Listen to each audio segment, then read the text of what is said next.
I want to talk about how integrating debate and politics felt very natural, and it made a lot of sense when those two parts of my life finally clicked. So when I was in college, I was a political science major and I was a newbie in debate. This was years ago, literally more than 10 years ago at this point. I was doing a lot for my university debate organization while at the same time studying political science. Don't I? It's not easy to study while doing debate, but I did enjoy it quite a lot. And I noticed that those two parts of my life just started bleeding together. In fact, when I graduated back in 2019, the thesis that I made and the final paper that I made was all about the polarization that exists in online spaces due to fake news, troll behavior, whether they were paid or just voluntary trolls, as well as how the existing social media space limits our ability to flesh out and nuance ideas properly.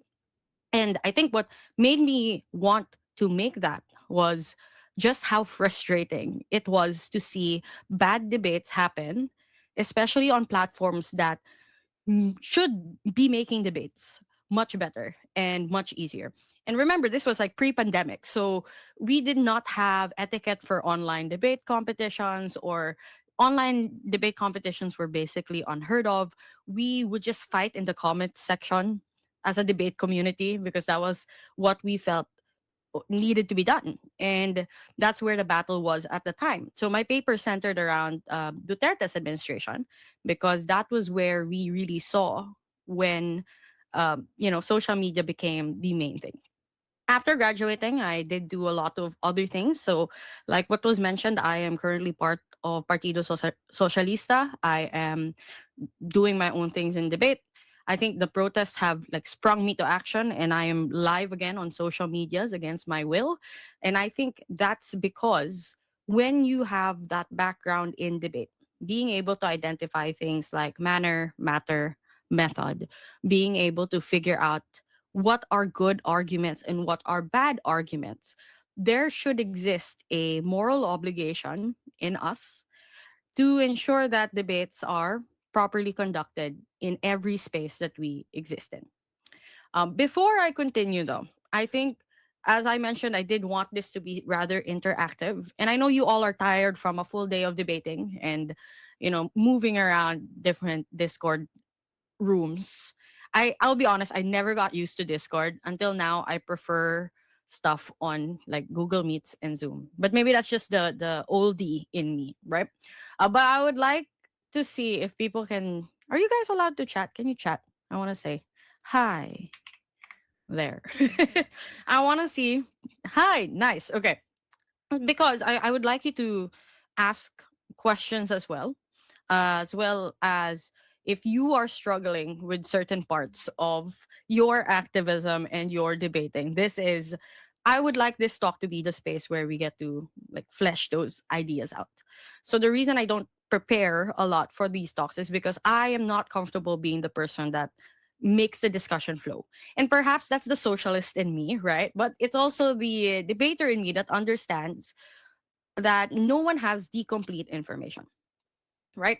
So, like I said, I would like to talk about activism, protesting, and debate using the different metrics that we often use when adjudicating arguments, because I think that intersects quite a lot. So, the first thing that you guys need to know, and I think what made everything click for me, is understanding what politics is. So I took pol sci I took pol sci, right? And I remember explicitly for one full month, when I entered college, we could not move on from a topic because our professor was very insistent on making sure we got to a definition of what politics is. And it's one of those annoying things where every week people would try to explain politics, and then our professor would just send us back home, and then we'd have to do it the next week. Eventually, we settled on two broad concepts.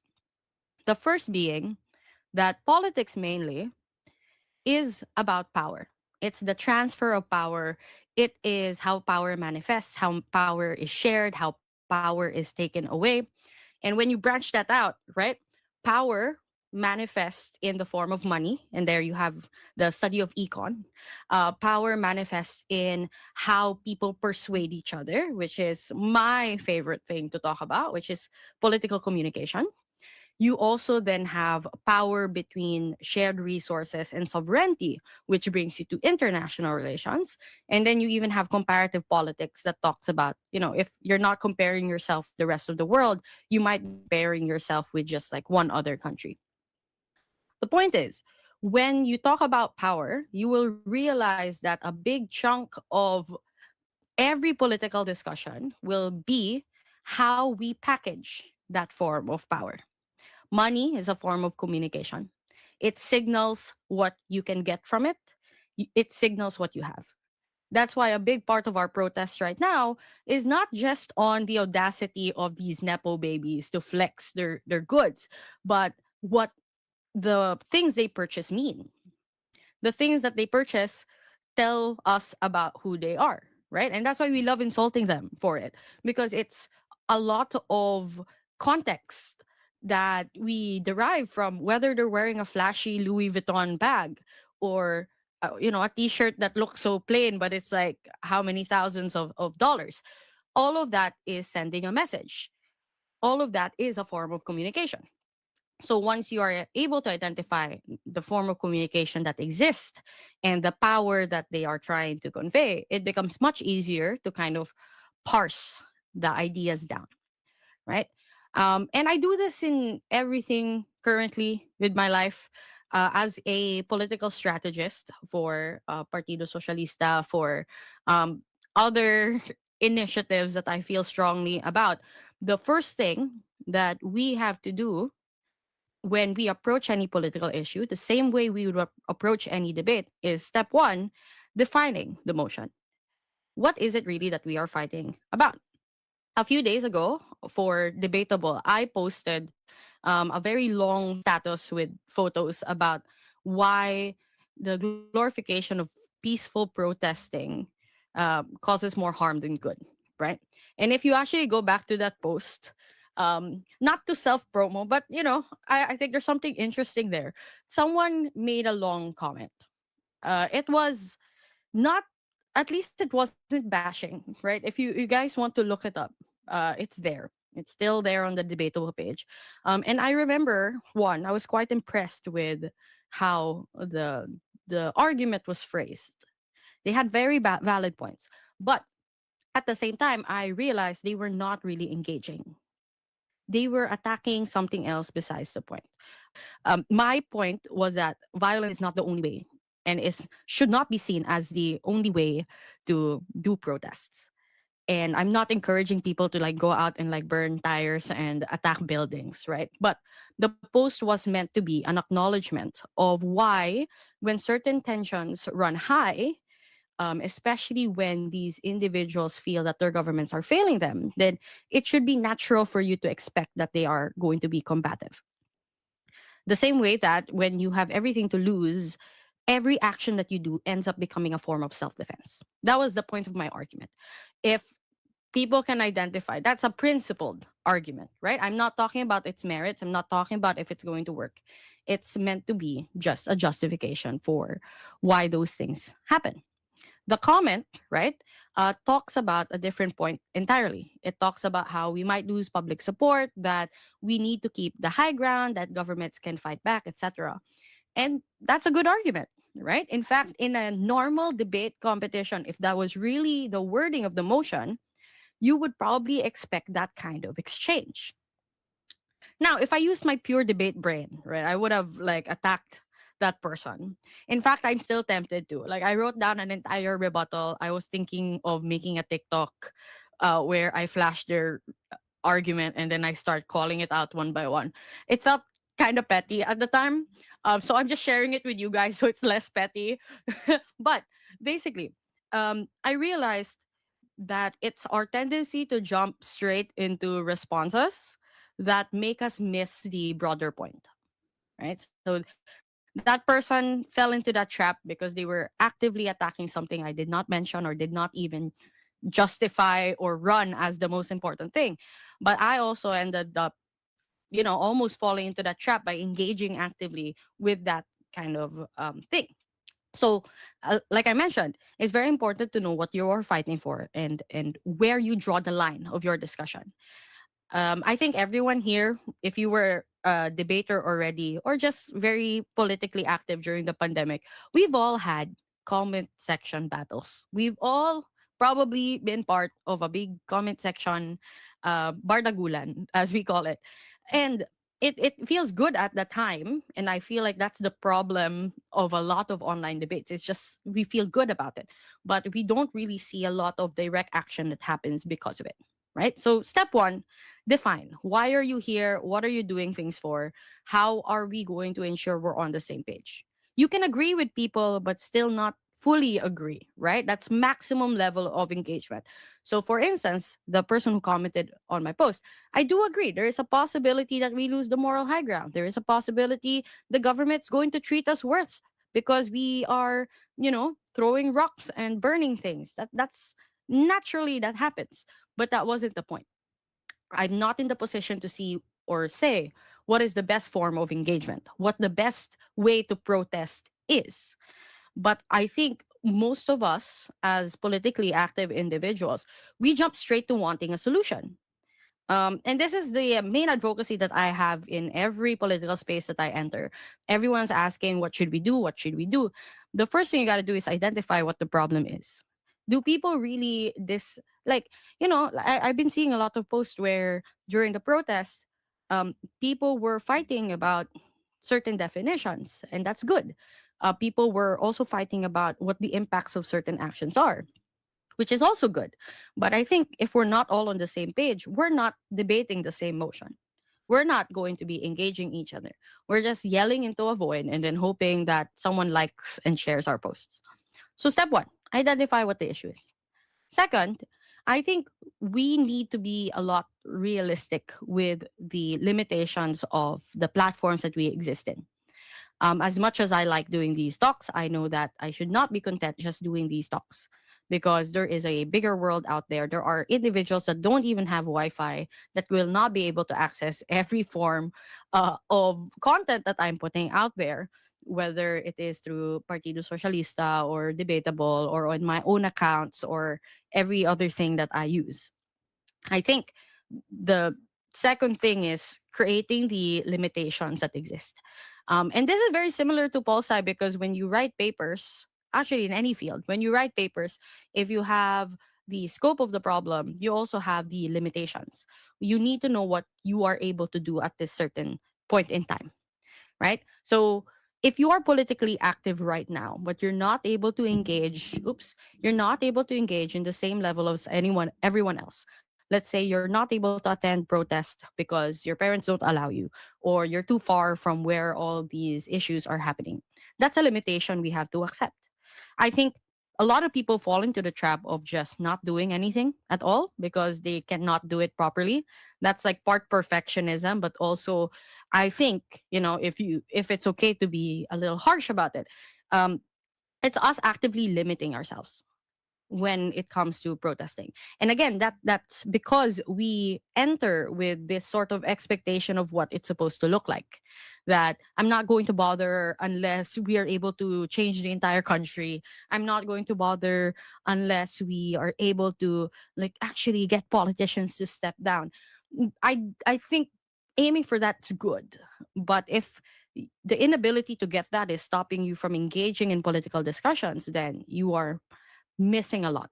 You're missing a lot of the action. You're missing a lot of the debate that is happening. We are in a constant state of renegotiating what we stand for in politics. And this is going to be normal. You're going to flux through different philosophies in debate, different philosophies in politics as well. Like right now, I am, absolutely convinced that capitalism is the problem.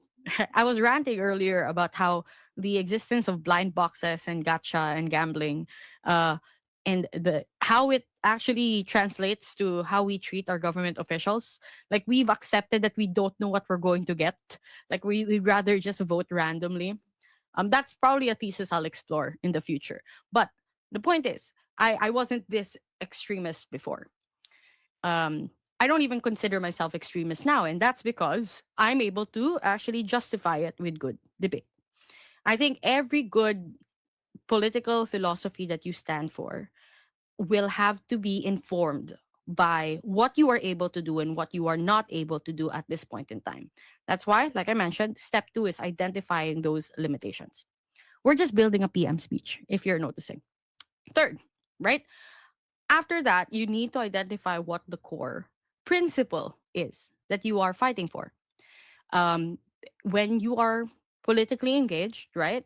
Let's say we want people to step down. And I think, reflecting on the protest, the big reason it was successful is because everyone wanted the same thing in a way. We all wanted government officials to be held accountable. That's the principle of it all. The problem is we don't know to what extent that principle goes to. Some people were protesting there because they wanted Duterte back in power. We want to hold government officials accountable, but other people have different battle cries, right? So there were discussions about, like, Palestine, for instance. There were discussions about the flood control. There were discussions about, like, the education budget, etc. All these things are very valid. We're all there for a collective reason. But if you are forming your own political belief and you're forming and trying to identify where you go and who you align with, you'll need to figure out deep, deep down what is the principle you're fighting for. If we are so outcome driven, right? And that's like the gripe I personally have with a lot of people that debate me on my politics. Though I love debating people on politics, I think it's important. But most of the differences lie in the difference between um, what they think is reasonable to achieve versus what my core belief is and what I'm fighting for. It's a difference always of principle and pragmatic. But I think it's very important to identify a principle first. And this is also my philosophy in making debate speeches, because if we're so caught up in getting the outcome done, then it's so easy to hijack us at any point, right? If we just want Marcos out in power, it becomes very easy for those who are pro Duterte to use that, ride on that, piggyback on that, to be able to get their desired outcome, which deep down is not what we want, right? The reason we want Marcos out, or, I'm not speaking for everyone here, just to be clear. I'm representing my own views. Whatever yours are, that's fine. Figure it out. Um, I have to be very clear of why. So I am against corruption, right? And then you have to go deeper. Is corruption an outcome, or is it like a system? And in my case, I personally believe that they are systems. I personally believe that political dynasties, for example, are inherently corrupt. I've made like a lot of content on this before. um, my party believes in the same philosophy, right? And that's how you form your communities. But at the same time, I also know that I need to work on that argument a little bit more. And that's the point of debate. That's the point of politics, that you are not meant to have any stagnant political belief, but it has to be an active and collective effort to figure it out with other people. So, step three, identify what the principle is. Step four, and this is where the pragmatic comes in. Now that you have your principle kind of patted down, you have to figure out how you would act on it. This is the part of politics and a lot of protesting that a lot of people struggle with. This is the direct action. And how you get direct action falls into the three M's: manner, matter, method. Now, for me, I think that you have to first identify, after knowing the principle of what you want and the outcome that you want, you also have to bring back your context. What were your limitations? So, for instance, I know that my strengths come with communication. I am not good at mobilization. I wish I was. I know a lot of people are. You will have speakers later on that are quite good at the, like, on the groundwork. I know, sadly, that's not my forte. for a long time I felt bad about it. Like I all I do is yap, guys. That's my job.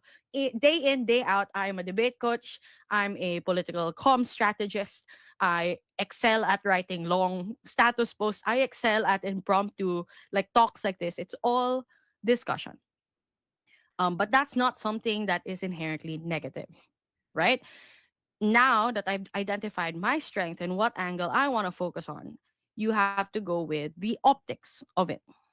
At least very important in my case as well, how it's perceived.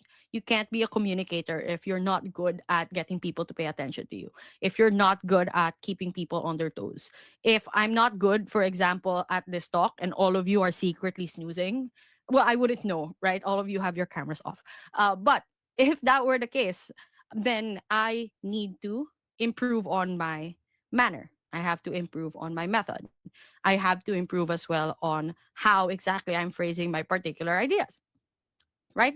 So the thing is, I wish I could give you just a straight template of how to translate debate skill into political action, but it will depend, right, on the pragmatic that you take.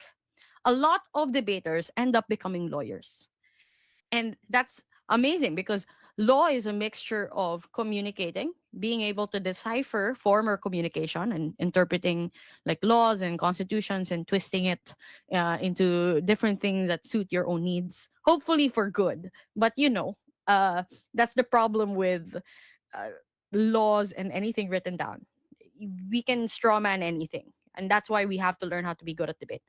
So a lot of lawyers, right, they use that skill and then later on use it to persuade other people to set some kind of precedence or arrive at a particular decision. In another lifetime, perhaps I would have been a lawyer because I remember I applied and then the pandemic happened and then I was like, I don't want to do this anymore. I don't want to go to school in these conditions. But the joke's on me because I became a teacher. So I ended up becoming part of the Zoom classes in a different capacity.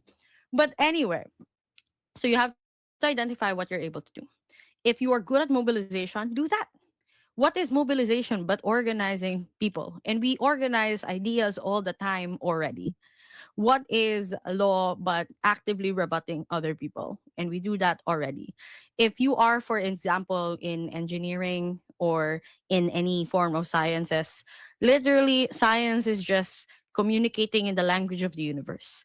There is a reason, and this was like a hot take I remember a few weeks ago when I was talking to other debaters. If you've noticed, there's a lot of like computer science people now in debate.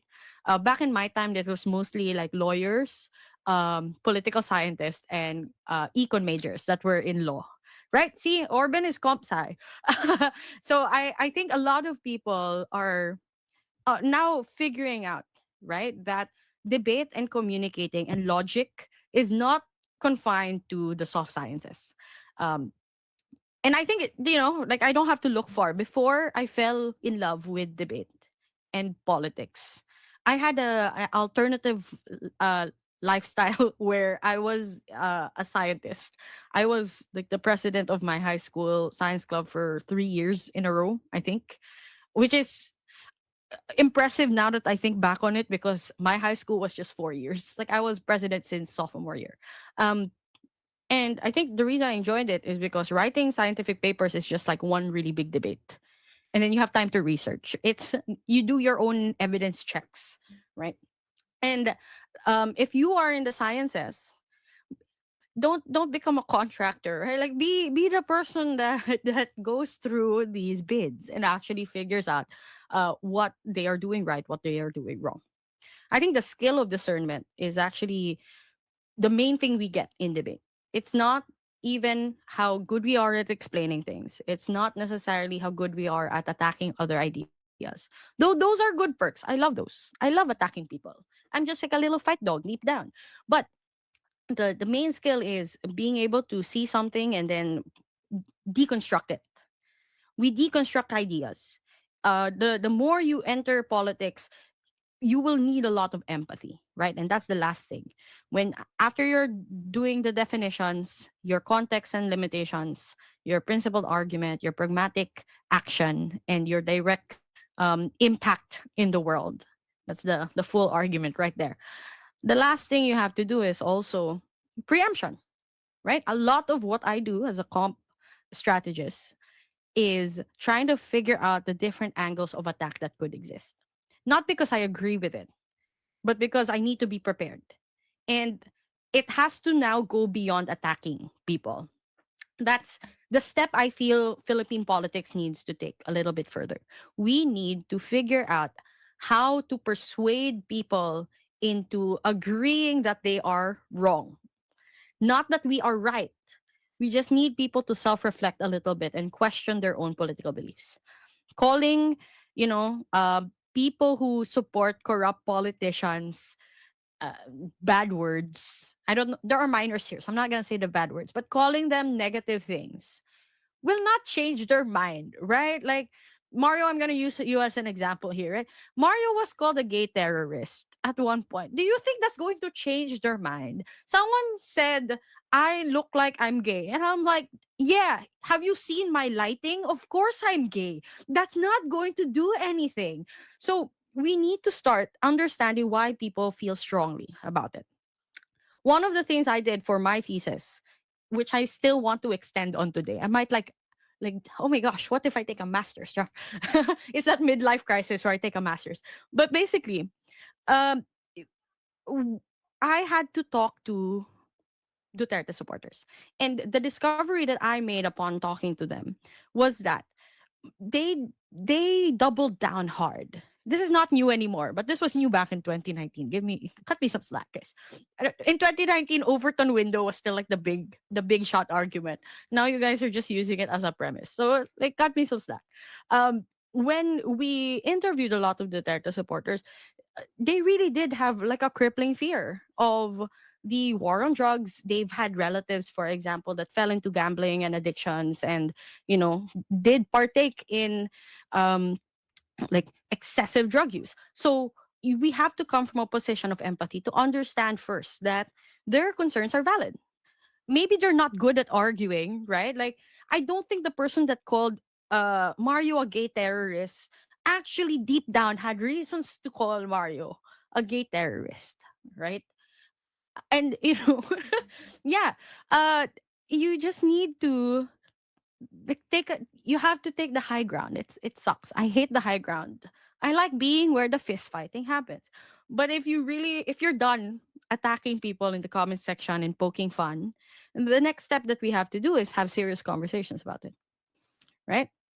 Um, we need to, you can, and the thing is, you can still hit hard without using ad hominem.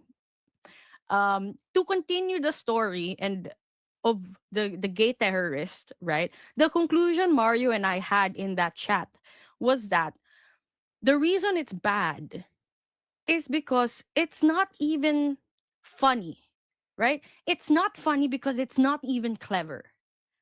It's not it's not well it's not there's no structural reason basically, right? And you'd like the insults to at least be fleshed out. It's lazy to stop at ad hominems.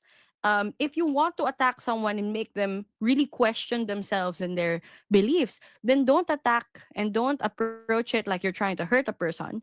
Approach it like you're trying to dissect something together. One time, the biggest compliment I had, which is also an insult, when I was in my keyboard warrior phase in life, because everyone has that phase. Someone said they didn't like arguing against me because it felt like I was trying to give them therapy, and I'm like, yes, thank you, I am. And I think that should be kind of like the approach that we take a little bit. Of course, we should not approach things like we have the highest authority in the land. We do not. That is literally what we are trying to fight against. We are not the the harborers of truth, because that's how a lot of extremism happens. But we need to be open to conversation.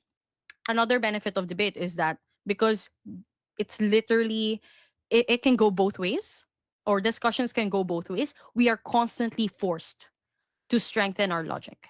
We are constantly forced to question our own stances to improve them. as well as to actively acknowledge and know where people are coming from so that we can engage with it better. So, there, using an entire debate speech, you can see how that can translate to your own political behavior, especially now that we need more critical thinking, more empathy, and more proper communication than ever before. So, using your manner, using your matter, using your method, try to define what the politics is, try to identify the core belief, try to identify your limitations, identify what you are able to do, and then preempt and understand that every time someone retaliates, every time someone protests against you, even if they're in the other side, they're not doing it for the lulls. They're doing it for a valid grievance. We just have to figure out what it is. Otherwise, we're never going to solve any of this. And thank you. That's my talk. I'm very sorry, Mario, if I extended quite a little bit. But if you guys have any questions, I will be here for the rest of the call. Also, I secretly I just want to listen to the other speakers too. But don't feel don't be shy. If you guys have questions, do ask. Okay, bye bye.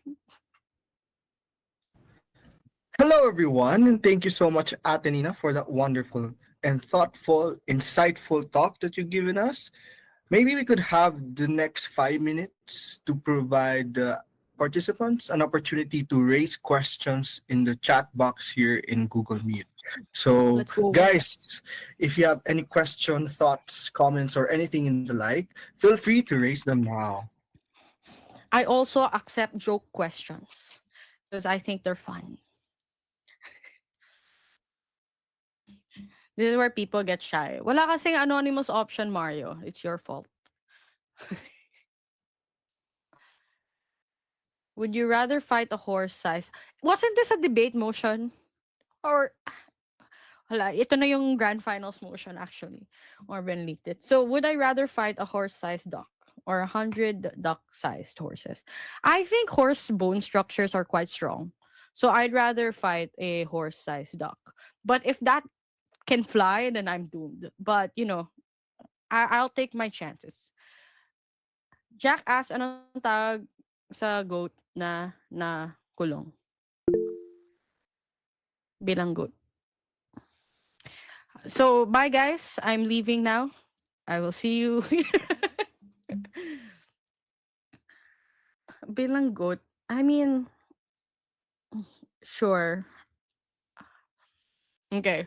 Any other questions? Thank you, or though. Okay. Someone asked me a few days ago, um, if there's a correct way to protest, right? I think my entire spiel earlier should answer that no, as long as your heart's in the right place and you are actually doing it for the correct reasons. I think also, even if you're doing it for the wrong reasons, if you show up and you are a body that people can, lean on, and when things go down, you are actively willing to help people out, then that's still a good thing. Um, but when it comes to like protesting and how do you coalesce with the different groups, I think, like, like in debate, find a common issue. If you want to actively engage with different groups, find something you have in common. How do you deal with the anti-intellectualism and populism trend in online discourse? Okay. Oh, I love this question. Um, there's smart shaming no matter what we do. And I think that is a broader issue of um, one, the fact that our own government and our own society has lessened our prioritization on intellectualism if we're not able to earn from it, right? I think people only are willing to listen to other people if they have accumulated so much wealth, which ties into why a lot of these nepo babies love displaying that wealth. It gives them some level of credibility. But the thing is, that credibility and the perception of it being tied to money makes no sense. First of all, we have so much unjust inheritance to make that our main factor. But I think, again, if we need to come from a place of empathy, a lot of these anti-intellectualism comes from a place of them not understanding its value because they're not able to capitalize on it and earn money or big bucks immediately. um, well, there was a time where We did value intellectualism, but even back then, I think it was tied to money earning potential, right? We loved smart doctors and lawyers and comp sci majors and political scientists and politicians because when you study those, there's this expectation that you're going to earn a lot of money once you graduate.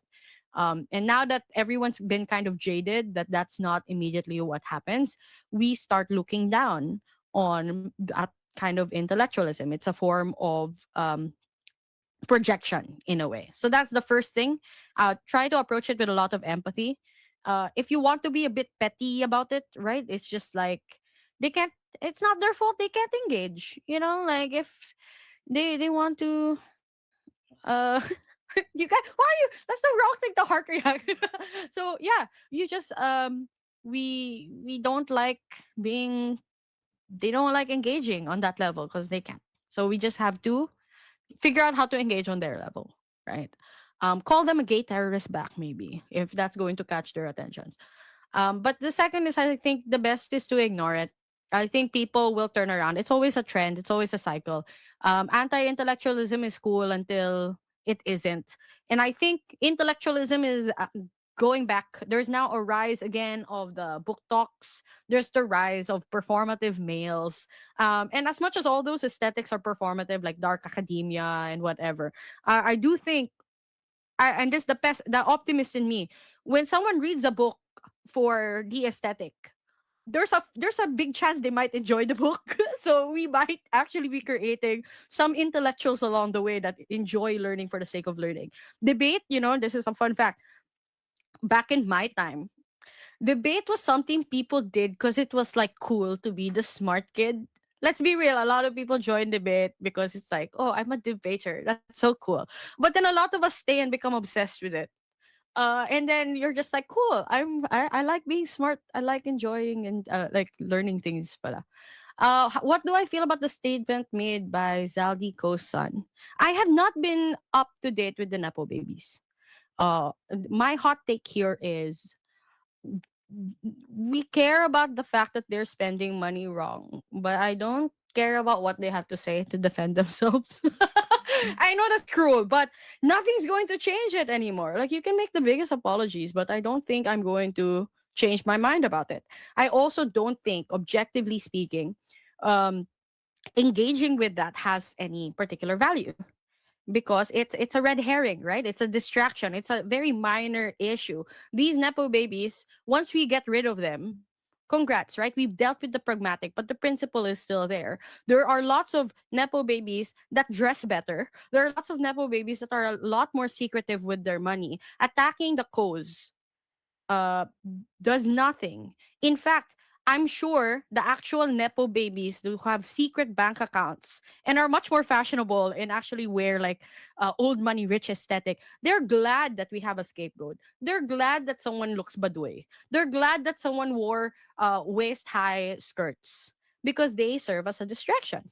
And every post that they make gives them some form of popularity and attention. Like we have to remember, guys, that they are active social media influencers.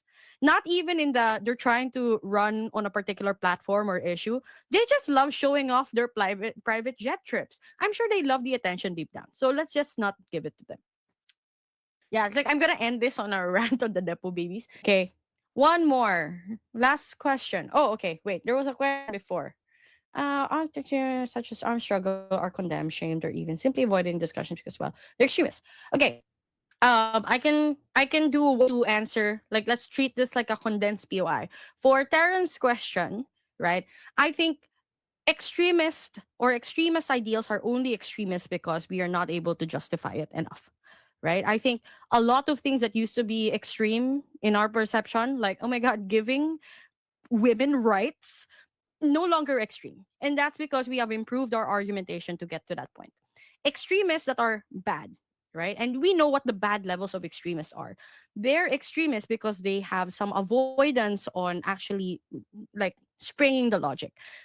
There's going to be a separate rant, but like Ben Shapiro, for example, he excels at whataboutisms. He never gets to the actual debate because he is fighting you on definitions. It's like a full debate of death child. What is a woman? What is progress? What is happiness? It's not the point, right? It's a bad debate. So when extremists go on that direction, don't engage them there. Try to deepen your logical progression for your own argument. In debate terms, right? Don't spend your entire speech doing rebuttal. Actually build something. Our contemporary issues today of issues faced in times of Rizal, that being authorities being the cancer of society.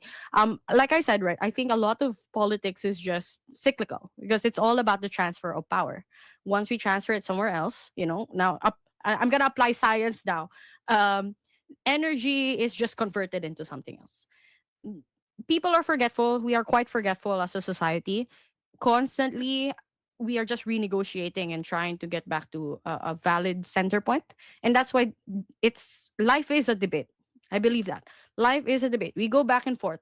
One thing is popular, and then we have populism, and then we had dictatorship, and then we had democracy, and then we had populism again, and now we are going straight into a dictatorship again. It's going to be a cycle. The goal we have is to speed things up so that we don't stay in the negative parts for too long.